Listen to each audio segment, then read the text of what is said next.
உன்னை எப்படி பாராளுமன்ற தொகுதியில் வேட்பாளர் சொல்லி உனக்கு வாயில வட சுட்டார மோடி, அதே மாதிரி நயினார் உனக்கு வாயில வட சுடுவாரு.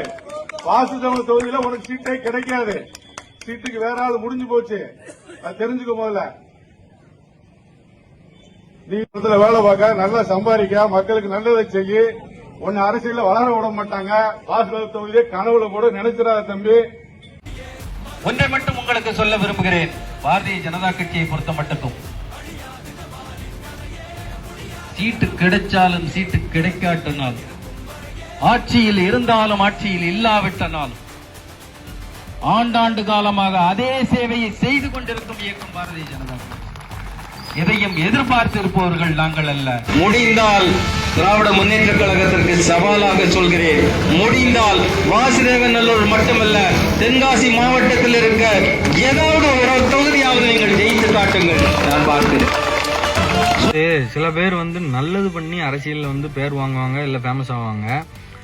இதுல இன்னொரு கட்டம் இருக்கு. சில பேர் அரசியல் எப்படி பண்ணுவாங்கன்னா, நல்லது பண்ணவங்களை விமர்சிச்சு அவங்க பேரை யூஸ் பண்ணி அவங்களுக்கு ஒரு மீடியா மைலேஜ்ங்கிறது இருக்கும், அதுல இருந்து கொஞ்சத்தை நம்ம கிடைக்கணுமே அப்படிங்கறத பயன்படுத்தினதுக்காண்டி அவங்கள பத்தி ஏதாவது ஒண்ணு விமர்சிக்கிறது. அந்த மாதிரி தான் நம்ம வாசுதேவநல்லூர் சட்டமன்றத்துல கரிவலமந்தனூர்ல திமுகவை சேர்ந்த மதிமாரிமுத்து அவர்கள் அண்ணன் ஆனந்த நெய்யாசாமி அவர்களை சொன்னது.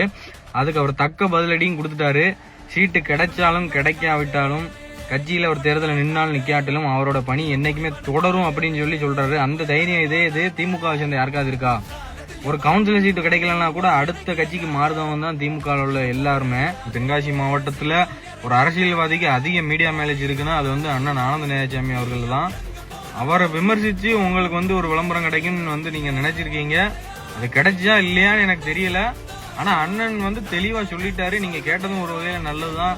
பல பேருக்கு கேள்வியா இருந்ததா அவர் இன்னைக்கு அந்த மேடையில சொல்லிட்டாரு.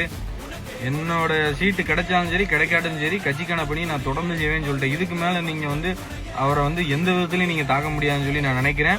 அண்ணன் பின்னாடி நாங்க எப்பயுமே இருப்போம். அவர்களோட பணி சிறக்க நாங்க அந்த இறைவனை வேண்டிக் கொள்கிறோம்.